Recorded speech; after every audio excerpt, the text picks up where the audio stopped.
Hi everyone, welcome. I'm Heather of Needle and Pearl. You can find me on Instagram as Needle and Pearl and on my website, needleandpearl.com, and here on my YouTube channel. It's been a long time since I've posted a video, but I wanted to do one because we have a lot of exciting, fun stuff coming to the shop. And I've been making and trying some new things that have been really fun and interesting. And I'm trying to think about doing more videos. That's one of the things I want to be committed to this year. I'm kind of intimidated by it. I don't know why. I think it's because I'm a perfectionist. And so I make the video and then I just feel like it will never be good enough. Or I'll want to go back and re-record or edit all the things I've said, and that's overwhelming. And I'm not like, I don't have the patience for lots of video editing. And so then I just get overwhelmed. But I really like the idea. I like watching other people's videos. I like talking to you versus writing, which can be really sometimes a different kind of thing for how you want to communicate. So yeah, I'm gonna keep trying to be better about this. And we'll see how it goes. So I'm gonna keep experimenting too. The light in here is probably not the best. I look a little sunburned, which I'm not. But we're in my office, which is my home office. It used to be my guest room. It kind of still is, but it's in disguise. And it's also my workspace, my creative workspace, and where I do all my work for Needle and Pearl. So at some point in the future, if you're interested, I'll give you a little tour of it, a little one-room tour, because I have a lot of I've created kind of a mood board here. I have my storage for my personal yarn stash, but also things for Needle and Pearl here. And it's fun. I really like how I've decorated the space and set it up. So maybe in the future, I'll give you a tour of that.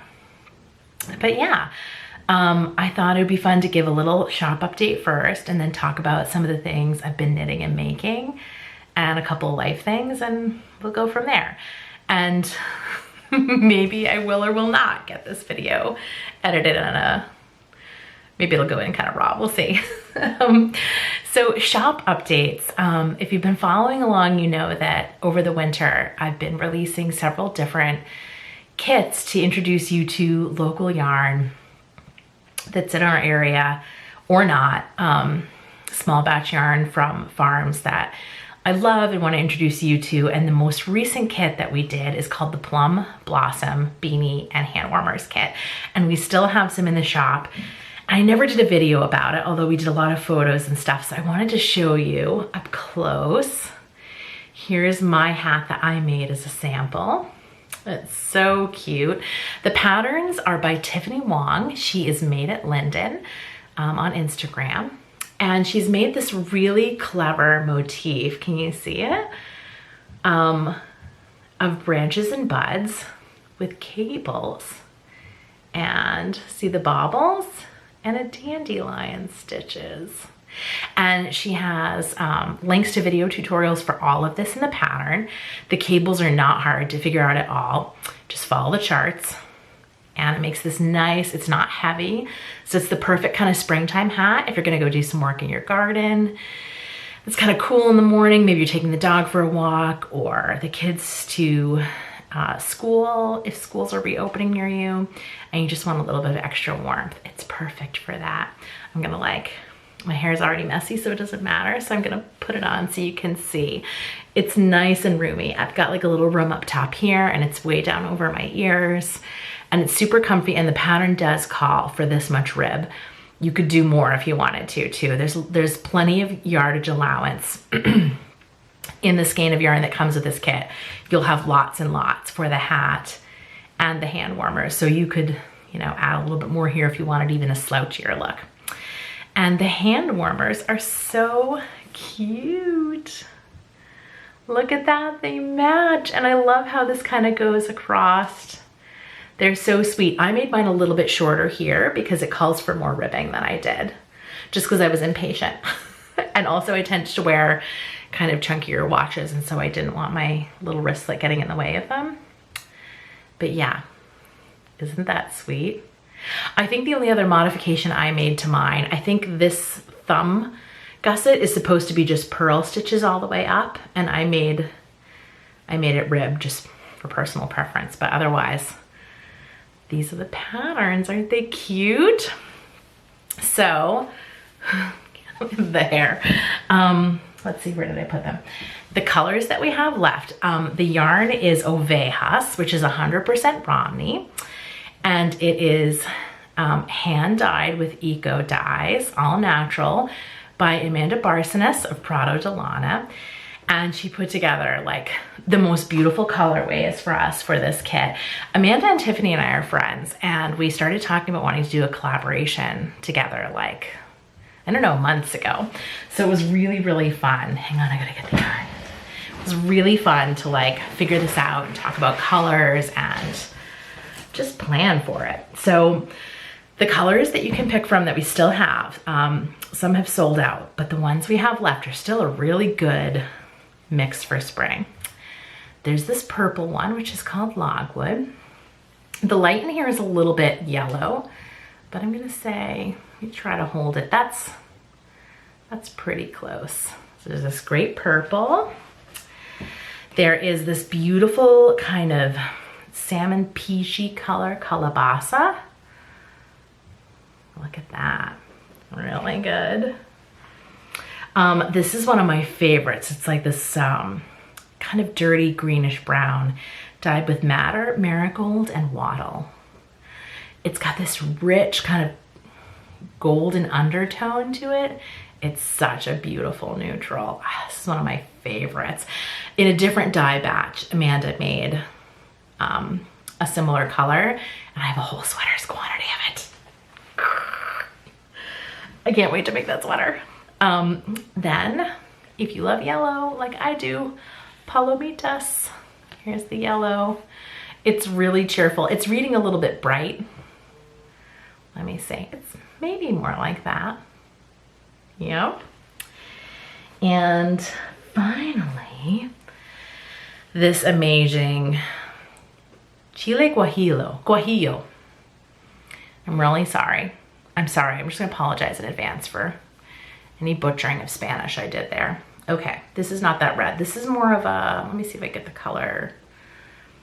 It's kind of like a really great, it's a maroon over dye. So it's over dyed on top of a dark base in this kind of nice maroon. This is showing as a brick red. Let's see. Can I kind of, it's still looking kind of red, but if you look at the pictures on the site that we have, those are pretty accurate. This is a great color, and in fact, I recently did the Rug Weaver headband. Let me see if that shows more accurately, which is a pattern by Tsimbiki Knits or Tressa Widener in it. And this looks a little bit more, if I turn this light off.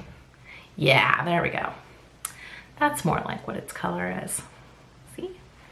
So yeah. Anyway, those are the colors we have left. We are donating half of the sales to stopaapihate.org. So that's really important to all three of us. So the kits are $40, and for $40 you get a 200-yard skein of this beautiful worsted weight all natural yarn and 2 patterns, and you'll know that $20 of that is going to go to a really, really great cause.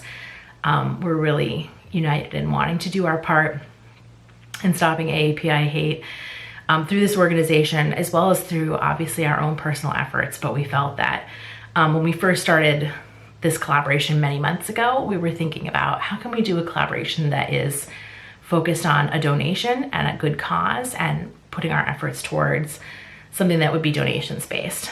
And as time went on, that was the organization we chose, and it ended up being really timely. So yeah, so I hope you go check it out. You can find a link to the kits right on the homepage with a beautiful picture of Tiffany modeling. So check it out. Next up, okay, this is not in the website yet, but I wanted to show you. Hang on, because I have like a whole stack of stuff here. If you've been following along in my stories, you know that last month I took a Sunday class. I treated myself and took a Sunday class in tapestry weaving or hand loom. There's several names for it, with, I believe her name is Melanie Wallace, and I believe her website, her online business is called Fiber Studio, but I'll double check that and put links. It was such a lovely class. It was organized in part through Wild Hand, which is an amazing fiber store in the Philadelphia area. Because I've played around a little bit with weaving, but I really was like, I don't know what I'm doing. I want to learn like the skills, the cool braids, the tassel. I want to know how to do these things. So also I had been looking into tapestry looms for our shop, and there was like a specific brand I wanted to check out. And I was interested in bringing to Needle and Pearl, but I wanted to try it myself first. So this class used that loom. You got like a little loom and a kit as part of the class. So, excuse me, super dry. So I took the class with the loom. The loom was all I hoped it would be and more. Melanie was amazing. She was an incredible teacher. I had like a whole morning off to myself to just do a craft that was totally new to me, which is really refreshing. And I made this. I made this. Look at that. Look at this. Check this out. I love it. This is some scrap knit collage that I had in my stash. And this is some other scrap I had in my stash, but most of this was stuff that came with my kit. And in like just a couple hours in a class, I learned how to do all of this. You all, I mean, I couldn't even. And the loom is about this big, that big. And it's a perfect size. I love it. So I also thought the loom was really easy and simple to use. It was well made. It was not fussy. It was a little bit easier to warp. That's when you set up the vertical cotton threads that allow you to weave. It's a little easier to warp than some that I tried in the past. So I really, really just loved everything about the experience. And that was a month ago. And since then, I've been working with Funem Studio is the name of the brand. I hope I'm saying that right. Who makes these looms that I tried, and they're putting together a whole bunch of stuff for us for Needle and Pearl. So it hasn't arrived yet. I don't have an exact date, but it's been such a fun process like this past like month or so. So there will be little mini kits in this size, and then there will also be some slightly bigger hand looms. So again, just tapestry weaving looms you can lay on a table, nothing like insanely huge. So there'll be slightly bigger looms, and then there will also be another fun surprise in there too. So in other words, kits that come with everything you need, fiber, tools, and then slightly bigger looms if you are like, yeah, no, I think I have the tools I need and the yarn stash I have, and I would rather just, be able to get the little bit bigger loom and kind of try this on my own. So I think we'll have everybody covered, and I'm really excited for them. And I just want to like get you excited about it too. I'll keep you posted. One of the things I'm finding about this pandemic, I feel that some people I talk to who are knitting and crocheting are just like going all in for it and are like, it's really saved me, it's saved my sanity, it's kept me focused. And then I know some others have said it's been harder to focus on knitting and crocheting during this pandemic, and that's more me. Like, I've done a lot of knitting and I have found it to be comforting and relaxing, but I've also found it really hard to focus at times. And I've also found that I've lost a lot of joy in doing it that I used to have. Not because I'm so stressed that I can't take joy in hobbies and in handicraft. The spark is gone sometimes for me. And I read that that's actually a thing, like a recognized phenomenon, that when people go through a lot of stress, they've processed a lot of stress, a lot of trauma, a lot of change, it impacts their ability to enjoy fully the things that they once really, really loved. And I've definitely felt that at times about my knitting. Hasn't impacted my ability to enjoy all things all the time, or my family all the time, or my pop, or, everything. But it has had moments where I just, for example, I haven't started, the last garment I knit, sweater, was October. I haven't picked up and knit a sweater since then. haven't had any interest or joy in it. And it used to be something that brought me incredible joy. I've enjoyed making a lot of smaller projects. I've enjoyed pattern design. I've really enjoyed thinking creatively about how to grow my business and find other makers that I want to amplify and support, and farms, and partner with them. So I found that refreshing myself with new creative outlets like weaving has really helped. And I do believe that my ability to take joy in my knitting will come back. It already has come back in smaller projects like knitting small accessories, and I think it will get there. And I'm just trying to go gently with myself and recognize that this time is different for everyone. But that's one of the reasons that I've been interested in bringing some other forms of crafting to Needle and Purl. It's a great way, I think, to kind of be kind to yourself. Maybe take a break from, if you're stalled out on knitting or crocheting or just need a refresher, and try something else, something new to you or something you haven't done in a long time. And also it kind of, I think, reanimates or resparks your creative mind in a different direction, and then that can help you come back to knitting and crocheting with a fresh set of eyes and fresh energy. So all that to say, that leads me into my final update, which is embroidery. Embroidery. Are you itching for stitching? That was that tagline was one my husband came up with, and I was like, we can't use that. We can't say itching for stitching. That's ridiculous. And my husband was like, I think it's funny. And then every time he said it, I started laughing, and I was like, I am itching for stitching. Let's do this. So we're doing this. I used to cross stitch like a lot when I was, okay, like a long time ago, I used to cross stitch. And I really liked it, but I didn't like the restrictiveness of some of the rules of cross stitch, and it was hard on my hands, like the tiny X's. So I kind of moved away from it. This is not any judgment on those of you who love to cross stitch. I still think it's beautiful, and the ways that people are working with cross stitch in contemporary formats and designs are really cool right now. But I recently, like last year, decided to try embroidery because I was like, you know, the stitches are different this way. I bet it would be easier on my hands, and maybe that'd be fun to try. And I really liked it. I liked it a lot. And I was like, what are these videos of people like freehanding stuff? And what's this chain stitch? And this, I don't even know. And wouldn't it be cool to combine embroidery with knitting and embroider on top of my knitting?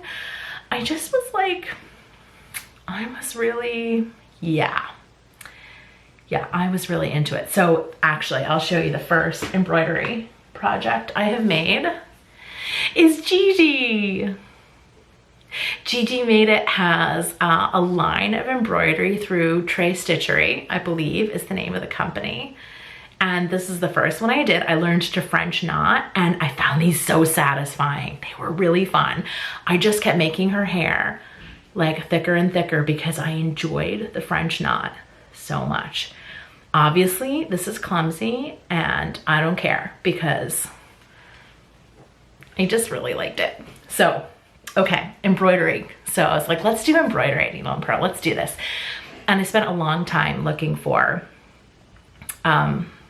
companies, makers, small businesses who put together embroidery kits or supplies that I felt like really matched my values and that I would feel really good about getting behind. And I'm so happy with what we decided to do and who we're partnering with. So there's a couple of options. The first is Hook, Line, and Tinker. This is Lori Dolan, and she is based in Nova Scotia.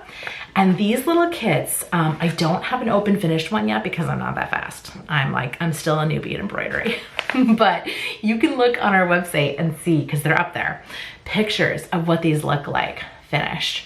The kit looks like this. And in this little kit, you get everything you need. You get I think it's pre-printed, and it's cotton fabric. So you get the fabric, you get the hoop, you get the threads you need, you get the needle, you get a stitch guide and some instructions. So everything that tells you what you need to do. And like the fabric that you're gonna put inside the hoop has the pattern printed on it. So like easy breezy, right? And these are all really cute Some of them are one color like this, and some are two colors. So really cute contemporary designs. This one's called Sweater Weather. And they're all from like super beginner to like more adventurous beginner. So you don't have to be experienced to do this. And the listings for them on my site tell you if this is like really beginner, never tried before, or maybe you need to be a little bit more adventurous. So you can look and see what they are. The coolest thing about these is they're not very big. So, and the colors coordinate together. So some of these have like a great color coordination so that you could get, you know, if you loved it and wanted to do another, or you're already experienced, you want to do a couple, they color coordinate well to make like little series on your wall. Like this is Fungus Among Us. Look at that. Look how good he goes with Sweater Weather. Right? So there's those two. Because she's from Nova Scotia, there are, of course, some amazing nautical themes. And being from Boston, I couldn't resist them. Look at Release the Kraken. I mean, come on. I think that might be the one I have to do first. There's some beautiful kind of Scandinavian tulips. There are two different ones of that, so you could do a really pretty tulip theme. Yeah. There is mermaid hair, don't care. If you want a sassy mermaid hanging on your wall. And she is first time beginner friendly. This mermaid does not require you to have any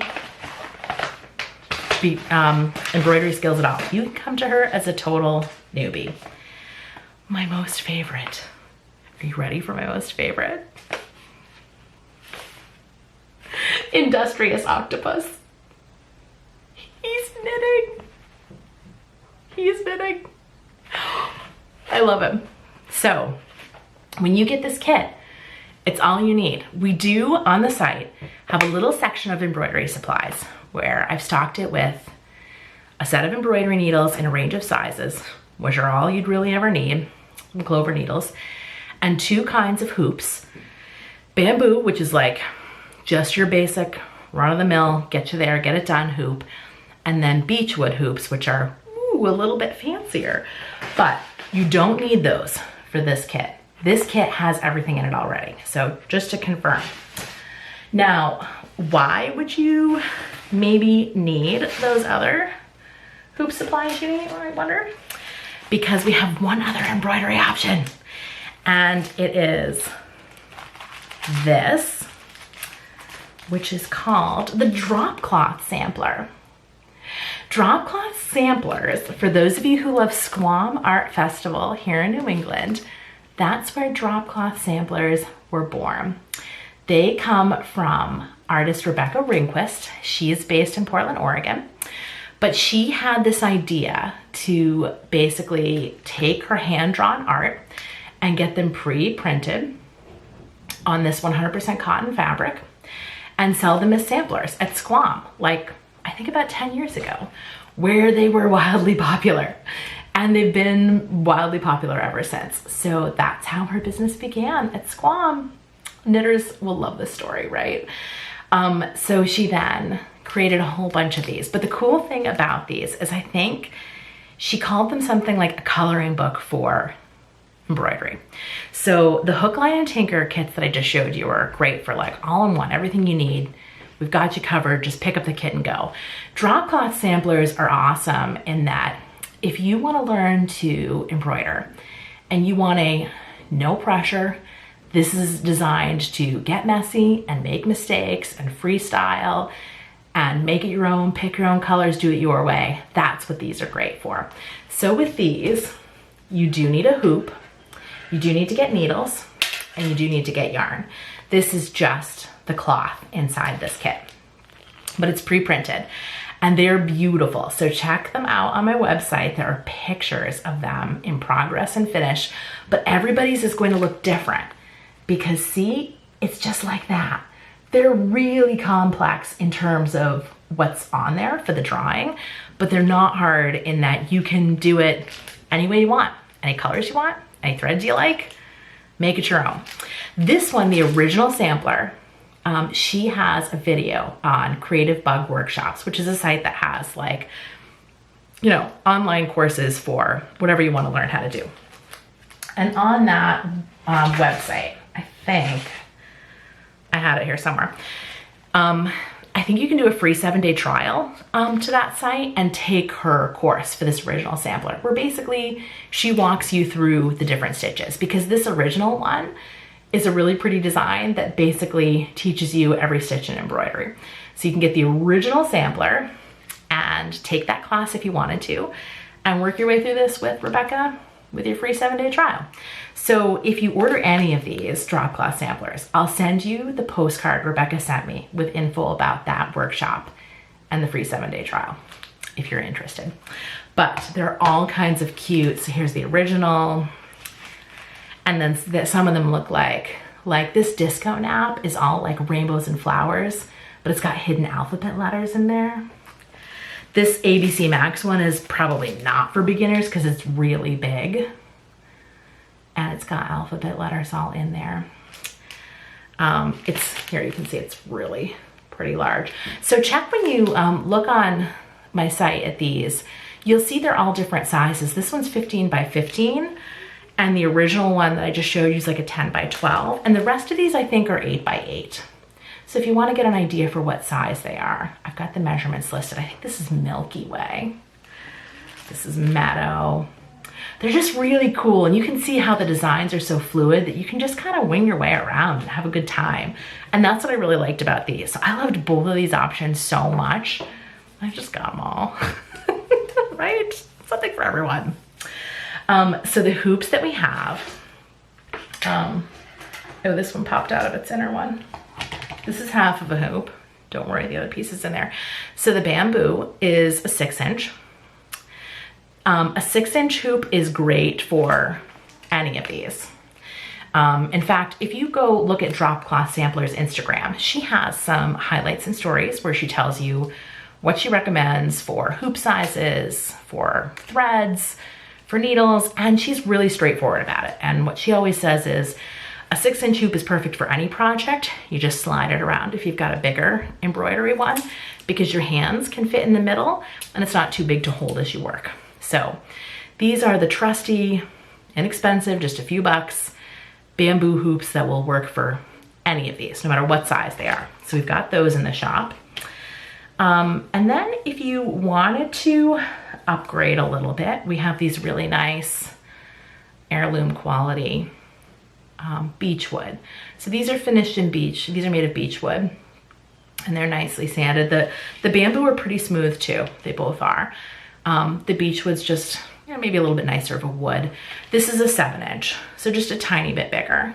And the only reason it's a 7-inch was the 6-inch of this brand, which I always forget his name. It's a person's name. They're pretty well-known embroidery hoop brand. The 6 inches have been sold out. So this is a 7-inch, but still pretty good. You could use it on any of these. And then I have a 10-inch.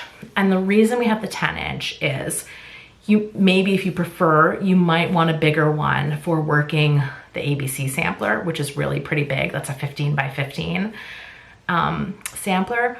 Or if you wanted to use this as a frame, you could probably use this to frame a number of those drop cloth samplers that are 8 by 8. I don't know for sure yet. I haven't laid out the 8 by 8 to try and see if the cotton cloth is big enough yet to fit inside of this, but that's a possibility. So I meant to have that done by now. Maybe I'll report back to you on that. So yeah, some great options. Okay, so embroidery. I'm excited about it. I hope you are too. I'm taking an embroidery class next month, actually, using the original sampler. It's with a live person, but it is with the drop cloth sampler. So I will be posting lots of fun pictures of this. It's a pretty in-depth several nights in a row class. So I'm sure I'll be in it for quite a while, and I will keep you posted with fun photos of what I'm doing and let you know. I'm sorry that was such a long shop update. There's a lot going on at Needle and Pearl. But now we will skip ahead and talk about my making projects. Okay, oop, my camera was sliding. So, things I've been making. I talked about that a little bit already as part of the shop update and showed you a couple of things actually. But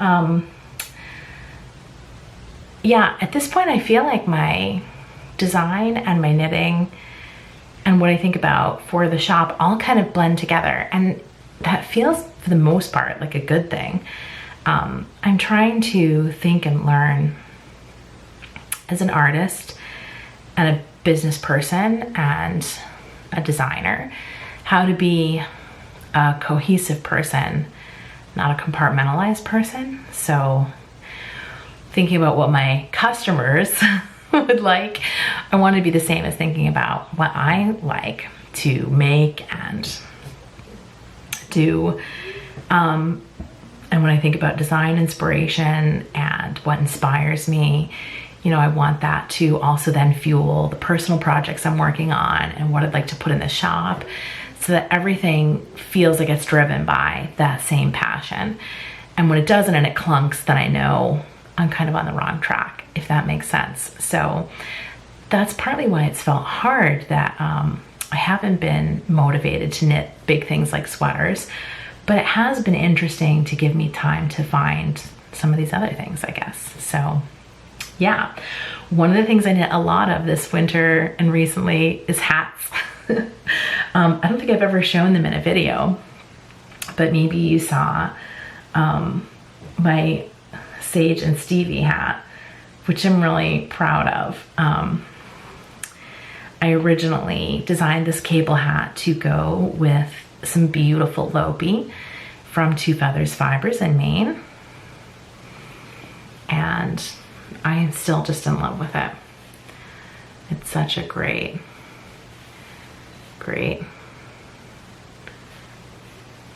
I love the cable of that.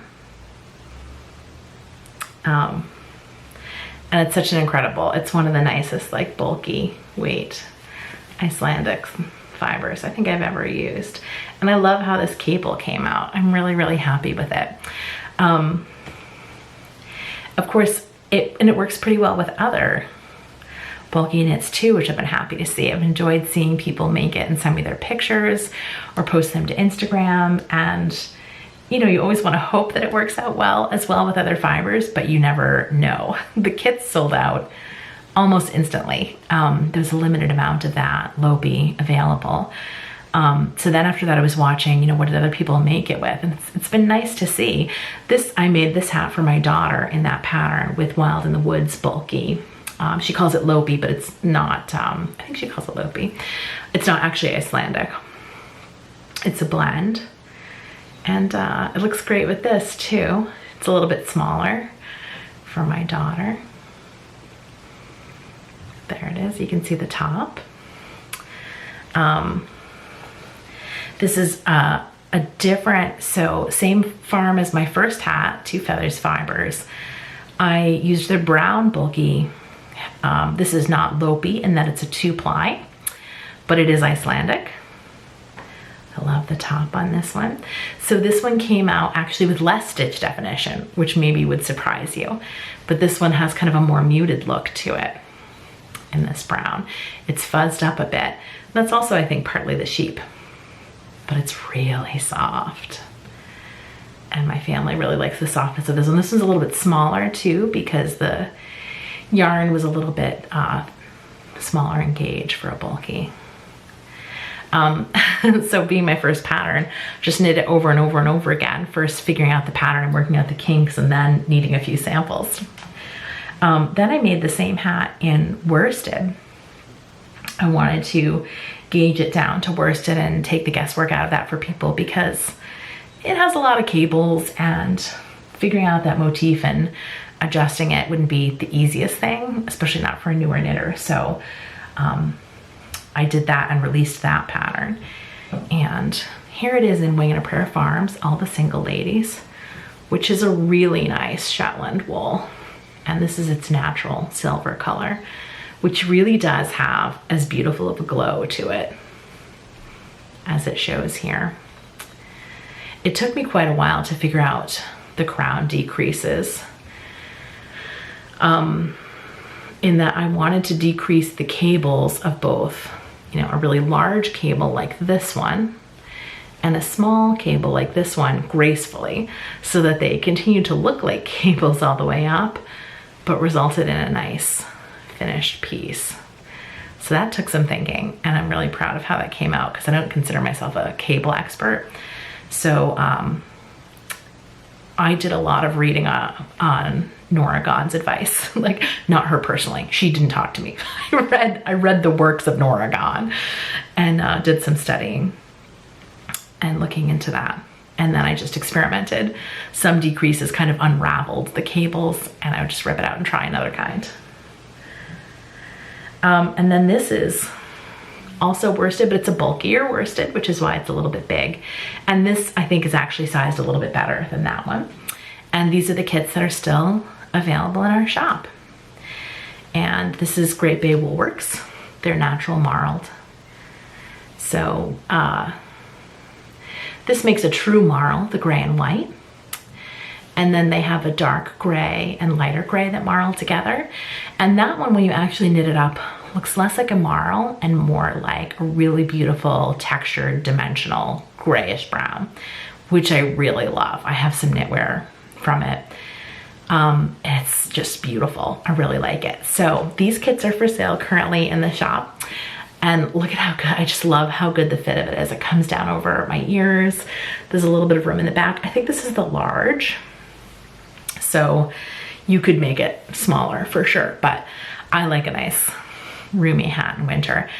And I love, you know, I've thought about taking the kits down for spring, but I love a hat kit in the summer and spring when you don't necessarily want a huge amount of heavy knit fabric sitting on your lap. You just want to knit some fun projects that are small in your hands when weather is warm. So I'm going to keep the hat kits up for now because we still have some left. And I love it. So I love how marls look with cables too. I know that used to be something that people would say like, I don't do this. But I think that's kind of an old knitter's idea, when in fact, I think fast fashion has been doing it forever. Gap sweaters do marled cable knits all the time. And I just think it adds extra texture and color dimension. I think it's beautiful. But if you did want something a little less speckly, the darker color marl is definitely less marl and would just look like more of a grayish brown, which is cool. So think this, only with a lot more gray mixed in. So yeah, that's what I've been knitting. And I've also been knitting, of course, the Bellflowers cowl, which is the other pattern I released. Been knitting that a bunch. This is in Yankee Rock Farms Finn, which is some of the nicest yarn I've ever used. It's beautiful fiber. It's really, really, I don't know how to describe the feel of this. It's almost silky, but not pilly like 100% merino would be. It's really good. I'm hoping to have some of their Finn in the shop for you later when it comes back from their mill. So I think it's one of the most unique experiences I've ever knit with. And it surprised me in like the best kind of way. And I just can't wait to introduce it to you. And this is Bellflowers in Music, which is Green Mountain Spinnery's DK. And it's a fine wool blend. And it's really nice. It's really light and airy. Anyway, the personal knit I've been working on lately, let me fish it out because it's not a sweater, but it's big, is the Blue Water Wrap by, again, Tressa Widener, otherwise known as Simbiki Knits. It's supposed to be one color. I'm making it 3 just because I was using stash and I didn't have enough of a single color. So it's basically like this amazing long wrap in this pattern motif. Can you see it? And you just go and go and go. So I'm doing yellow, pale blue, and this rich blue which I'm just about done on. And then I'm gonna go back on this side and do the light blue and the yellow. This is Ginger Twists. She's in Edinburgh. I think it's Mash and Mayhem, but I can't remember. I've got to double check. I thought I brought it, but it's definitely hand dyed by Ginger Twist Studio, and it's her DK, and it's non-superwash. And I think it's a mix of BFL and Mash'em, which I never pronounced right, so I apologize in advance. It's really fuzzy, and I don't mean pilly. It's just got a nice soft fuzz, and super soft and lightweight. And I think that this was a specialty color she dyed for the very last Edinburgh Yarn Festival, that she happened to have some left in her shop when I came into it that May, a couple months later. And I got some along with this beautiful dark aqua. So I've been working on this off and on for months, and I circle back to it again and again, and I really like it. So the yardage I've knit on this, it probably could be a sweater by now, or will be when I'm done. But yeah, I just pick it up and knit a few rows and come back to it, and I've really enjoyed it. Tressa makes wonderful patterns. I love them so much. I love her color work and her design aesthetic, and the way she writes patterns are just really intuitive for me to follow, and I just love everything she does. And yeah, so I can't wait to be done it. I keep plugging away at it. So I'm not a fast knitter. That's okay. I hope you have a great, amazing day. Thank you for sticking around and listening. I will try to do more of these in the future. I have no timetable for when, and I'll talk to you soon.